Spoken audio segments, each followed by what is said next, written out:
Assalamualaikum warahmatullahi wabarakatuh. Saya akan menjelaskan tentang skill lab bagaimana dilakukan pada era pandemi COVID-19. Kita tahu pada abad ke-21 ini dibutuhkan kemampuan khusus yang berupa critical thinking skill, collaboration, communication, and creativity sesuai dengan apa yang disampaikan oleh Kemendikbud bahwa kita harus sudah melalui aktivitas seperti pembelajaran 4.0 dan 5.0 yang sangat pas dengan kondisi ini. Pembelajaran kita sudah kita persiapkan dari mulai kemampuan remembering C1 sampai creating di C6 yang merupakan higher order thinking skill, dan dengan harapan pada waktu mendatang bisa mendapatkan suatu kebijakan dari para peserta didik kita sehingga bisa menghasilkan sesuatu yang baru. Bagaimana pentingnya skill lab ini pada pembelajaran mahasiswa kedokteran untuk bisa menjadi seorang dokter, yaitu dengan jalan mengenalkan lebih awal masalah klinis dengan kompetensi standar yang sudah kita siapkan, kemudian memotivasi mereka agar bisa belajar dengan maksimal yang merupakan suatu proses pembelajaran yang baik, mengintegrasikan kasus preklinik dan klinik yang dalam hal ini kita lebih mengarahkan ke arah psikomotor yang nantinya akan digunakan dalam praktek keseharian sebagai seorang dokter.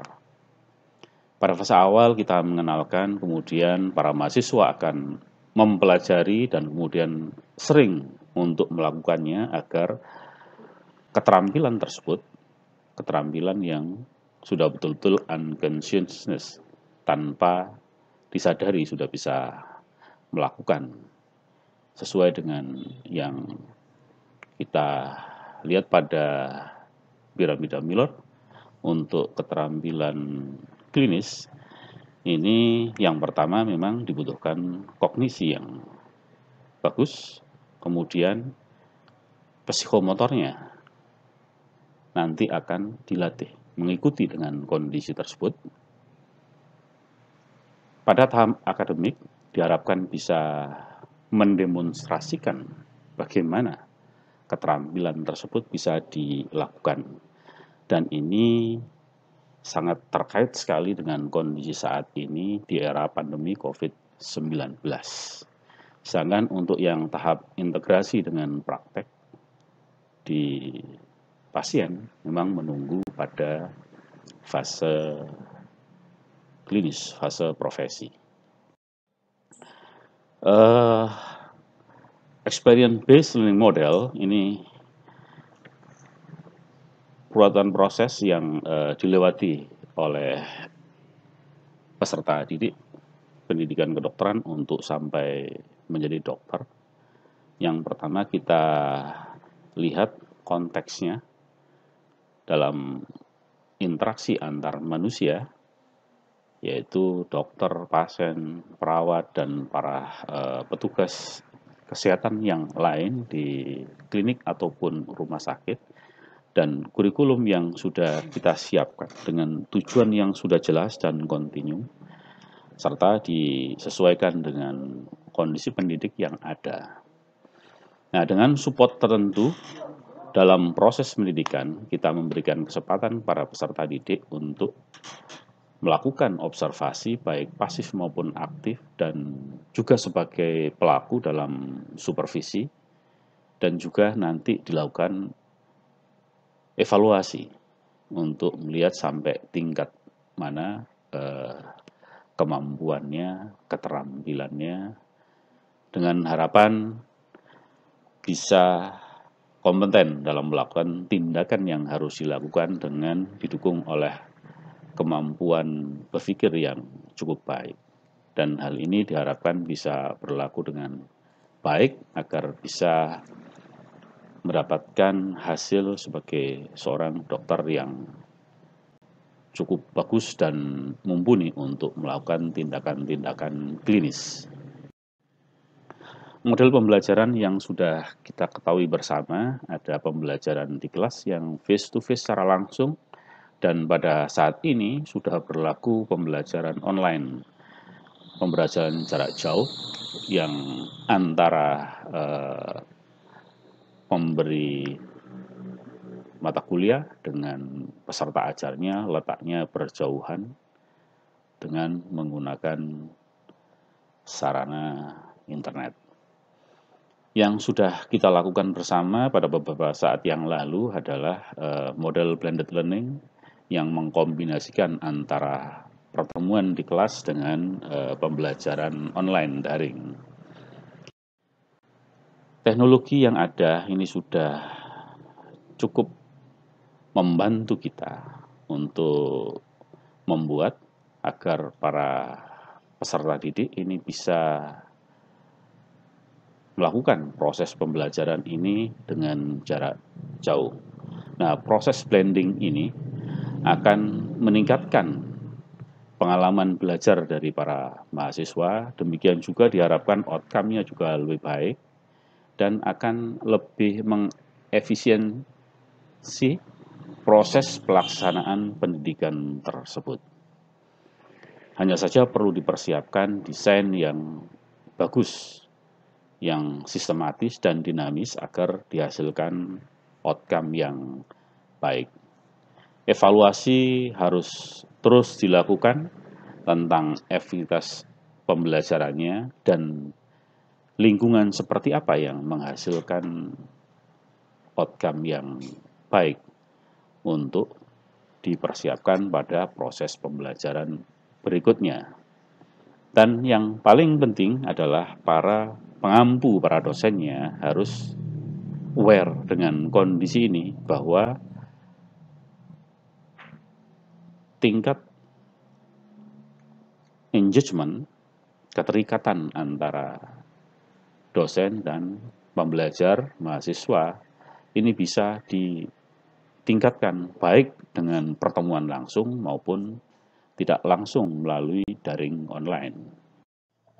Analisis persepsional juga dilakukan pada saat training korporasi dengan menggunakan beberapa metode pembelajaran, yaitu dengan cara konvensional dan dengan cara e-learning.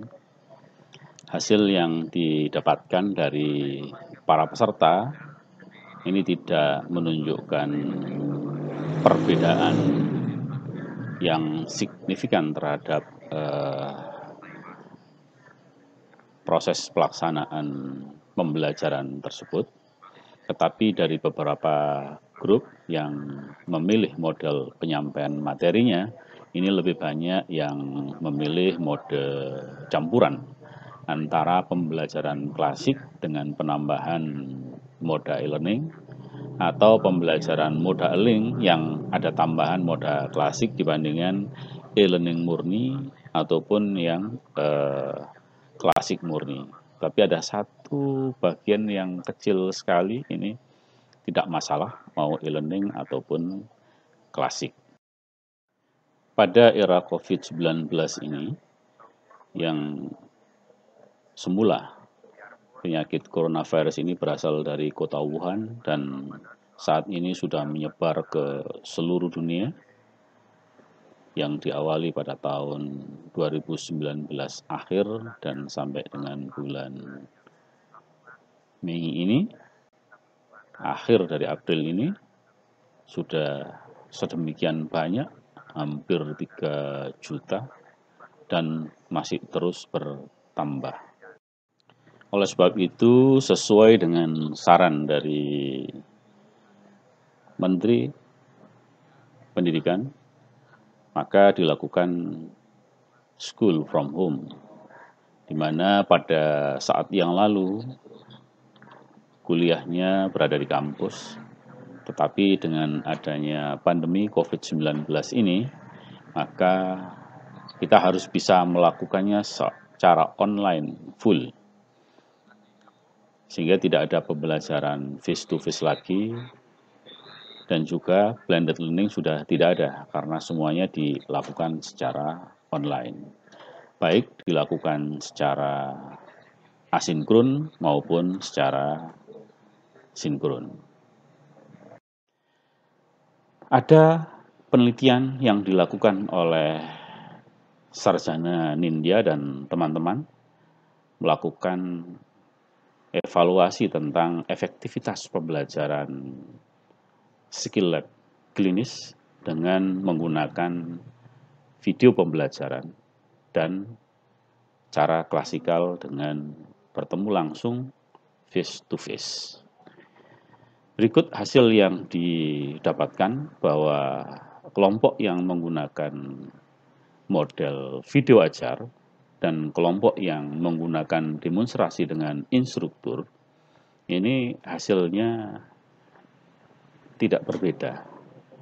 Jadi ya kurang lebih sama. Bahkan kalau kita lihat dari hasil ini, yang menggunakan video ajar, nilai akhir yang didapatkan sedikit lebih baik daripada yang menggunakan pertemuan langsung face to face. Di tempat lain, Sarjana Rebecca dan teman-teman juga melakukan penelitian pada peserta didik yang melakukan praktek pembuatan preparat histologi. Berikut profil dari mahasiswanya dan kurikulumnya. Satu kelompok dilakukan dengan cara face to face dengan tambahan online, dan yang satu kelompok dengan online murni. Pada kelompok online ditambahkan beberapa item yang diintervensikan terhadap mereka, yaitu ada video feedback dari hasil rekaman aktivitasnya dia saat melakukan praktikum. Kemudian ada modul yang bisa diakses secara online. Kemudian ada portofolio yang secara online dan dilakukan penilaian feedback juga oleh peer group-nya masing-masing. Berikut para partisipan dan partisipasinya. Pada aktivitas ini tutorial memang tidak diwajibkan, dan para peserta yang menggunakan mode online dengan video pembelajaran lebih aktif karena mereka ada peer group yang harus melakukan feedback terhadap aktivitas yang dilakukan oleh temannya. Online modul ada, tetapi yang lebih aktif melakukan adalah para peserta yang di grup online karena semua materi mereka ada di sana. Yang lain-lain sama seperti yang dijelaskan terdahulu. Hasilnya seperti ini. Jadi terhadap nilai yang berbeda antara yang melakukan pembelajaran online dengan tidak terhadap embedding video, karena yang satu dilakukan intervensi tadi berupa video feedback, kemudian praktek mikrotomi juga hasilnya berbeda, yang dilakukan oleh kelompok online ini menghasilkan nilai yang lebih baik. E-learning modul juga berbeda hasilnya, karena yang online menggunakan fasilitas tersebut lebih karena memang materinya berada di sana.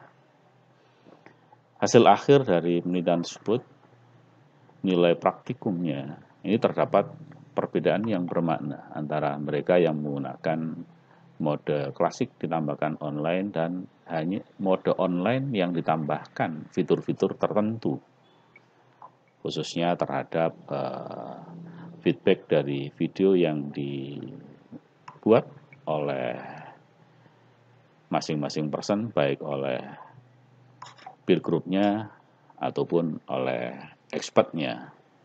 Sehingga nilai akhirnya pun juga mendapatkan hasil yang berbeda, di mana para pembelajar yang menggunakan mode online dengan tambahan fitur feedback dari teman peer group-nya dan dari expert, hasilnya lebih bagus.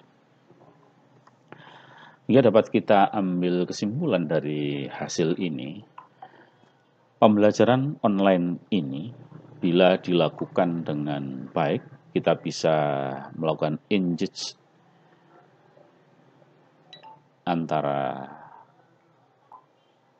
dosennya dengan mahasiswanya dan bisa memberikan motivasi yang baik, sehingga diharapkan bisa memberikan respon yang baik juga terhadap feedback yang diberikan oleh dosennya terhadap aktivitas yang dilakukan.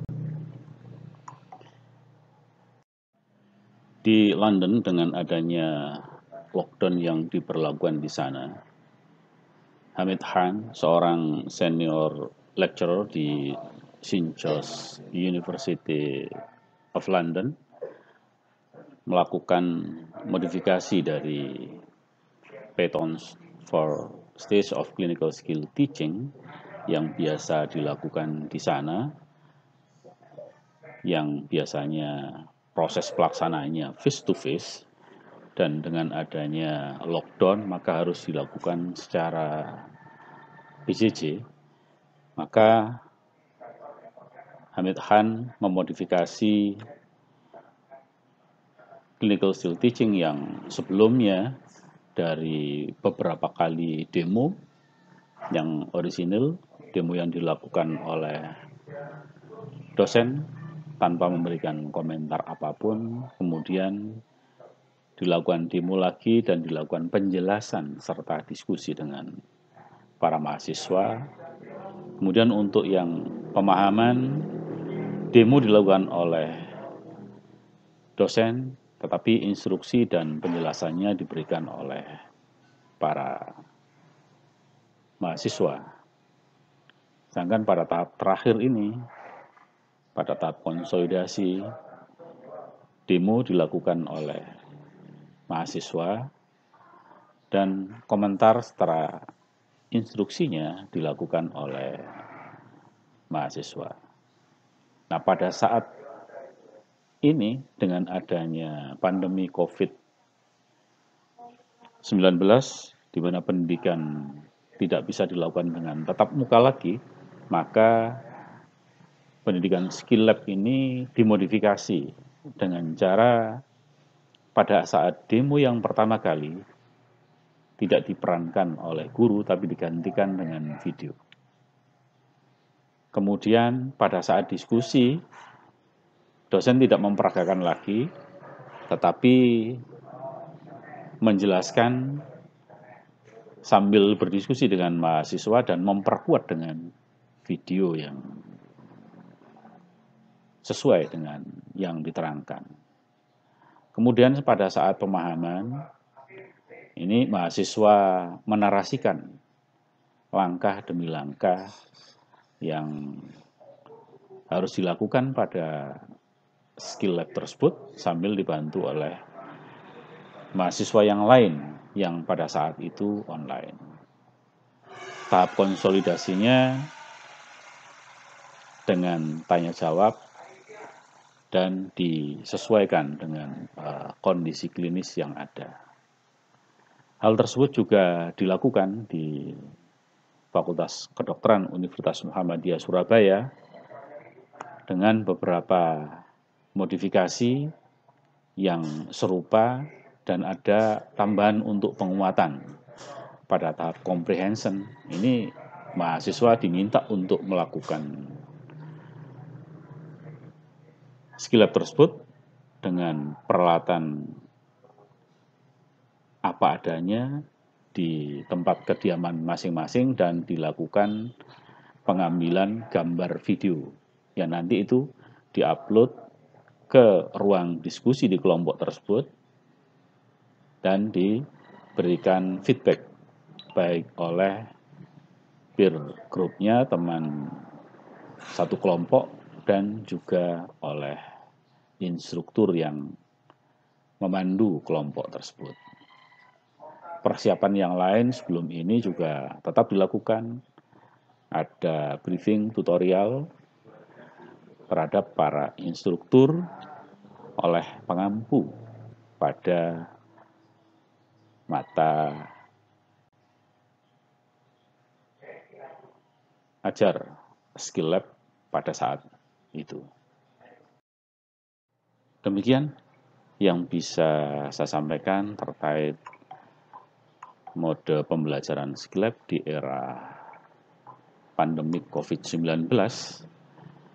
Pembelajaran online pada skill lab, keterampilan medis yang mesti dilakukan kepada mahasiswa, hasilnya masih bisa bagus dan bahkan unggul. Asal kita para pengampunya, para dosennya, para instrukturnya bisa engage dengan mereka dan memberikan motivasi mereka, dan yang tak kalah pentingnya memberikan feedback agar mereka bisa menilai ulang apa yang sudah dilakukan. Dan pada proses ini, dengan adanya video yang dia lakukan, maka dia bisa betul-betul mengulangi lagi, menilik lagi mana-mana yang kurang dan mana-mana yang sudah bagus dilakukan. Sehingga harapannya mendapatkan hasil yang terbaik dan paling optimal pada proses pembelajaran tersebut. Dari kedua penelitian tersebut, hasil yang didapatkan dari pembelajaran secara online cukup bagus. Demikian yang bisa saya sampaikan, semoga bermanfaat, khususnya di era pandemi COVID-19 yang kita harus melakukan proses pembelajaran jarak jauh dari rumah masing-masing dengan hasil yang semaksimal dan seoptimal mungkin. Barakallah. Wassalamualaikum warahmatullahi wabarakatuh.